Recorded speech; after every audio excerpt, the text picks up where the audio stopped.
নমস্কার, আমি প্রীতম। আপনারা দেখছেন আমার ইউটিউব চ্যানেল টুইন্স ম্যাজিক। তো আবার চলে এলাম একটা ক্রিকেটের ভিডিও নিয়ে। গতকাল যে মিনি অকশানের পর্ব ছিল সেটা কিন্তু শেষ হয়ে গেছে, আইপিএলের মিনি অকশান। তো আমি চলে এলাম কেকেআর নিয়ে একটা ভিডিও বানাতে। তো প্রত্যেকটা টিম নিয়েই ভিডিও বানাবো। কেকেআরের যে মূল স্কোয়াড, 25 জনের স্কোয়াড, সেই স্কোয়াডটা আপনাদের সামনে তুলে ধরবো প্রথমে। তারপরে কেকেআরের প্লেয়িং ইলেভেন, ডেঞ্জারাস বা শক্তিশালী প্লেয়িং ইলেভেন কী হতে পারে সেই নিয়ে একটা আলোচনা করবো আপনাদের সাথে। ভিডিও যদি একটু বড় হয়ে যায় অবশ্যই কেটে দেখবেন না, দেখতে থাকুন ভিডিওটা, ভালো লাগবে আশা করছি। তো প্রথমেই যদি কেকেআরের স্কোয়াডের ওপর নজর রাখি তাহলে যার নাম প্রথমেই বলা হয়েছে সে হচ্ছে আজিঙ্কে রাহানে। রাহানেকে ক্যাপ্টেন ধরেই আপাতত চলছি। আমি জানি না নেক্সট কি চিন্তাধারা আছে ম্যানেজমেন্টের, কেকেআর ম্যানেজমেন্টের। তবে এখনও পর্যন্ত যা প্রোগ্রাম, যা টিম, যা স্কোয়াড, তাতে আমার মনে হয় রাহানেই ক্যাপ্টেন অথবা ক্যামেরন গ্রিন ক্যাপ্টেন হতে পারে। তো প্রথমে হচ্ছে রাহানে, আজিঙ্কে রাহানে। দ্বিতীয় হচ্ছে অঙ্কুরিশ রঘুবংশী, রবম্যান পাওয়েল, অনুকূল রয়, সুনীল নারিন, রিঙ্কু সিং, রমনদীপ সিং, হর্ষিত রানা, বৈভব আরোরা, উমরান মালিক,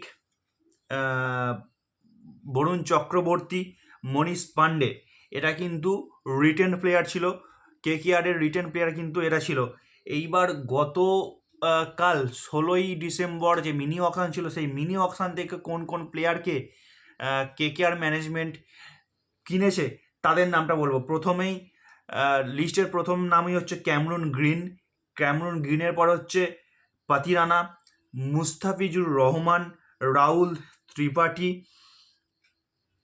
ফিন Allen, Tim Seifert, Rachin Ravindra, Tejasvi Singh, Kartik Tyagi, Prashant Solanki, Sarthak Ranjan, দক্ষ কামারা, আকাশদীপ।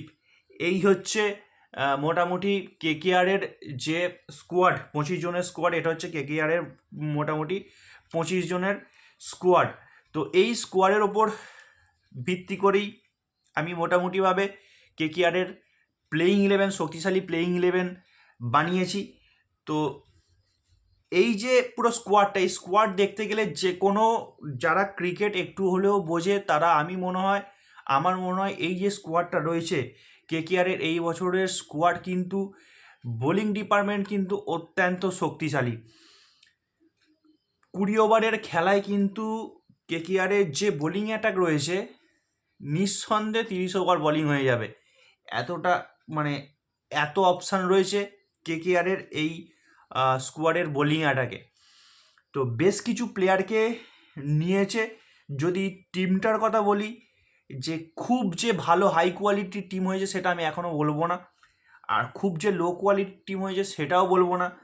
তবে পার্সেন্টেজ দিক দেখতে গেলে আমার মনে হয় কেকেআরের টিমটা বেশ ভালোই হয়েছে। তো আমার একটু হলেও যেন মনে হয়েছিল যে একটা খামতি এখনও রয়ে গেল, সেটা হচ্ছে কেকেআরের টপ অর্ডার একজন বেশ ভালো মানের ব্যাটসম্যানের প্রয়োজন ছিল। জানি না সেটা কিভাবে পূরণ হবে, বা আইপিএল চলাকালীন আমরা দেখতে পাবো যে কেকেআরের স্কোয়াড যেটা রয়েছে সেই স্কোয়াড থেকে যে প্লেয়াররা খেলবে প্লেয়িং ইলেভেনে তারা কতটা ভালো পারফর্ম করতে পারে। তো এটা আমার সম্পূর্ণ ব্যক্তিগত মতামত। আমার মনে হয় কেকেআরের স্কোয়াডে একজন টপ অর্ডার ভালো মানের ব্যাটসম্যানের প্রয়োজন ছিল। আদারওয়াইজ টিমটা কিন্তু বেশ ভালো, ফিনিশার রয়েছে, ভালো বোলিং রয়েছে, অলরাউন্ডার রয়েছে। ব্যাটিং লাইন আপ যে খুব খারাপ সেটাও বলবো না, তবে মোটামুটিভাবে ভালোই টিম হয়েছে কেকেআরের। তবে টপ অর্ডার ব্যাটসম্যানের একটা আমার মনে হয় প্রয়োজন ছিল। তো এই যে কেকেআরের যে স্কোয়াড, এই স্কোয়াডে কেকেআর ম্যানেজমেন্ট কিন্তু এবারে চেষ্টা করেছিল বোলিং লাইন আপটাকে শক্তিশালী করবে। কেকেআর বোলিং লাইন আপে কে নেই? পাতিরানা, হর্ষিত রানা, বৈভব আরোরা, উমরান মালিক রয়েছে, আকাশদীপ রয়েছে। সব থেকে বড় কথা আকাশদীপ, আমি তো শকড হয়ে গেছি যে আইপিএল অকশানে আকাশদীপ 1 কোটি টাকা তার বেস্ট প্রাইসে বিক্রি হয়ে যাবে, এটা আমি শকড। আমি তো চিন্তা ভাবনা করেছিলাম আকাশদীপ মিনিমাম 7 থেকে 8 কোটি টাকা পাবে, কিন্তু আকাশদীপকে কোনো টিম নেওয়ার জন্য ইন্টারেস্ট দেখালো না লাস্ট পর্যন্ত। কেকেআর ইন্টারেস্ট দেখালো এবং বেস প্রাইস আর 1 কোটি টাকাতেই তাকে পেলো। এটা কিন্তু সত্যি অভাবনীয় একটা ব্যাপার। আকাশদীপকে 1 কোটি টাকা পাওয়াটা আমি মনে হয় কেকেআরের দিক থেকে অনেকটাই লাভবান। তবে আকাশদীপ কতটা প্লেইং ইলেভেনের মধ্যে থাকবে সেটা হচ্ছে সবথেকে বড় চিন্তার বিষয়, যে প্লেয়ারকে শুধু কিনে নিয়ে এসে জমা করে রাখলাম, ড্রয়ার ভর্তি করে রাখলাম, খেলালাম না, তো সেটা একটা নেগেটিভ দিক প্লেয়ারদের পারফরমেন্সের উপর দিয়েও পড়বে আর খেলাতেও প্রভাব পড়বে। তো পাতিরানা, মুস্তাফিজুর রহমান, এই যে দুটো বোলার স্পেশালিস্ট টি-20 বোলার, তার সাথে হার্ষিত রানা, এই পেসাটা কিন্তু মারাত্মক একটা পেসাটা হতে চলেছে কলকাতার। কিন্তু এখন দেখার বিষয় হচ্ছে কেকেআর ম্যানেজমেন্ট কীভাবে ইউটিলাইজ করে এই স্কোয়াডটা থেকে, এই বোলিং অ্যাটাকটা কীভাবে ইউটিলাইজ করে। এবং ব্যাটিংয়ের দিক থেকে দেখছি রচিন রবীন্দ্র রয়েছে, ক্যামরুন গ্রিন রয়েছে, টিম শেপার্ড রয়েছে, ফিন অ্যালান রয়েছে। এদের মধ্যে কাকে খেলানো যায়?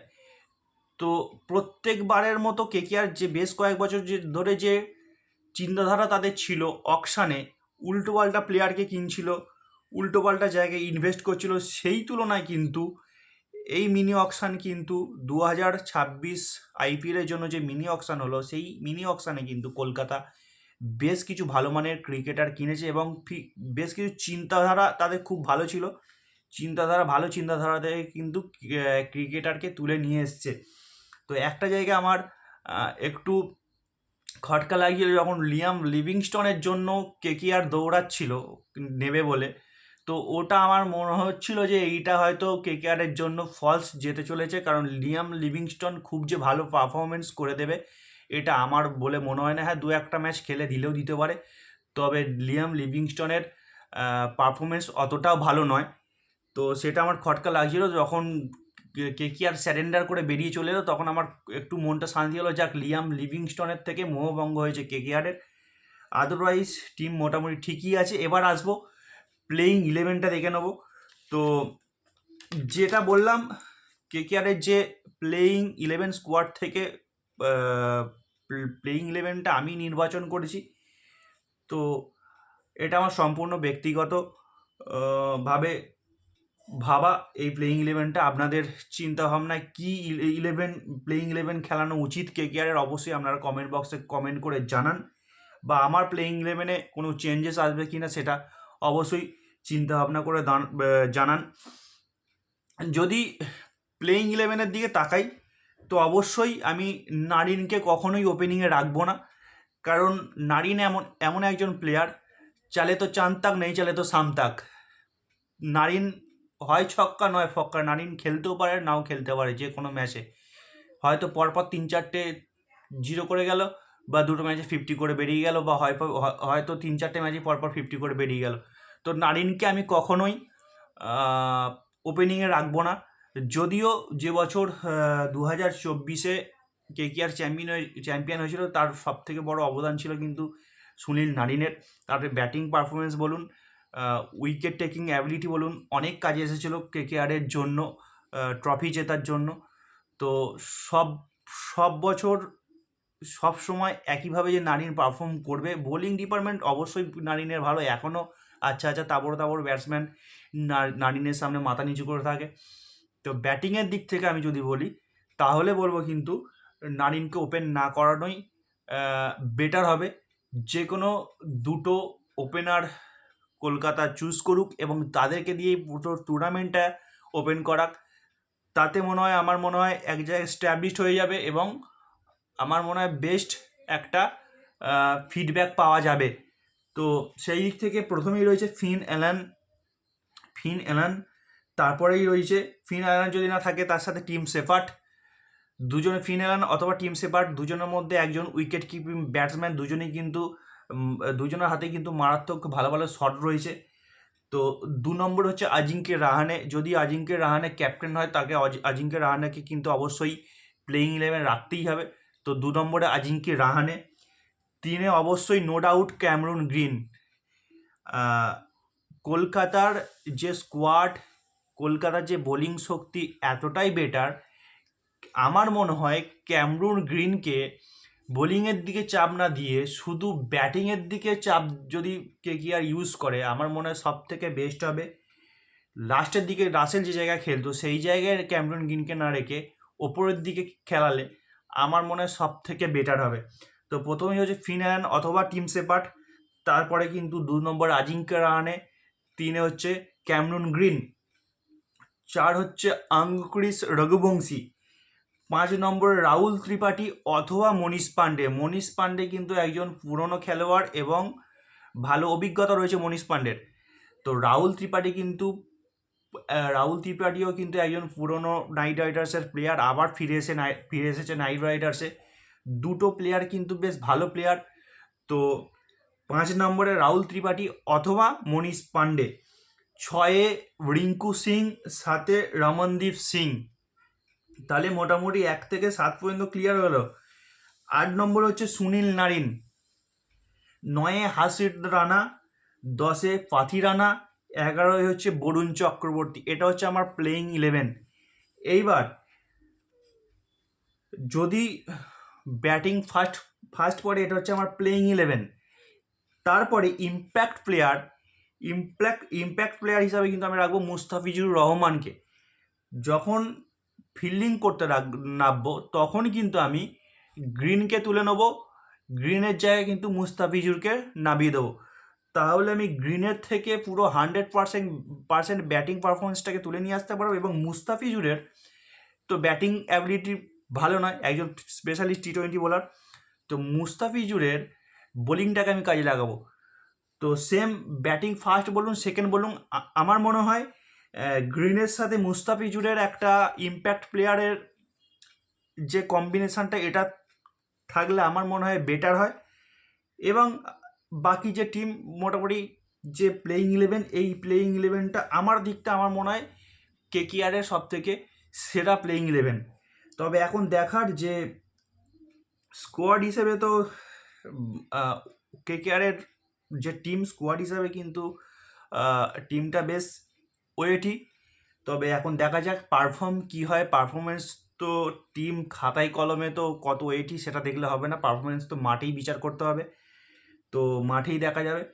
তবে আবারও বলছি, কেকেআরের যে বোলিং লাইন আপ এই বছর আইপিএলে আমার মনে হয় সব থেকে, যে 10টা টিম রয়েছে সব থেকে সেরা বোলিং লাইন আপ হতে চলেছে কেকেআরের বোলিং লাইন আপ। আপনারা মিলিয়ে দেখে নেবেন কেকেআরের এই বোলিং লাইন আপের বিরুদ্ধে প্রত্যেকটা আর যে 9টা টিম রয়েছে তারা কিন্তু তাদের ব্যাটিং পারফরমেন্স হিউজ কোনো যে রান করে বেরিয়ে যাবে, যে আমরা দেখেছি এর আগে 250 হয়েছে, 240 হয়েছে, 235 হয়েছে, 270-80 হয়েছে, সেই সব স্কোর যে এই বোলিং লাইন আপের বিরুদ্ধে করবে কোনো টিম, সেটা আমার মনে হয় চাপের ব্যাপার আছে। একটা আধা ম্যাচ হতেও পারে। বাকি এই বোলিং লাইন আপ কিন্তু আমার মনে হয় এই বছরের আইপিএলের প্রত্যেকটা 10টা টিমের মধ্যে সব থেকে সেরা বোলিং লাইন আপ। অলরাউন্ড পজিশনে বলো, টপ অর্ডার ব্যাটসম্যান যে খুব খারাপ সেটা বলবো না। তবে যেটা প্রথমেই বললাম, বেশ ভালো সেরা মানের একজন অলরাউন্ড টপ অর্ডার ব্যাটসম্যান হলে হয়তো ভালো হতো। যাই হোক, সেটা এখন পরের কথা। টিমের স্কোয়াড তৈরি হয়ে গেছে, এই থেকেই টিম তৈরি করতে হবে, প্লেইং 11 তৈরি করতে হবে। তো এই ছিল মোটামুটি আজকে আমার ভিডিওর বিষয়। তো মোটামুটি আপনাদের সামনে আমি তুলে ধরলাম কেকেআরের স্কোয়াড কী রয়েছে। 25 জনের স্কোয়াড, 12 জন তো রিটেন হয়েছিল, 13 জনকে গতকাল অকশন থেকে তুলে নিয়ে এসছে কেকেআর। এবং কেকেআরের সম্ভাব্য প্লেইং 11 কী হতে চলেছে সেটার বিষয়ে আপনাদের বললাম।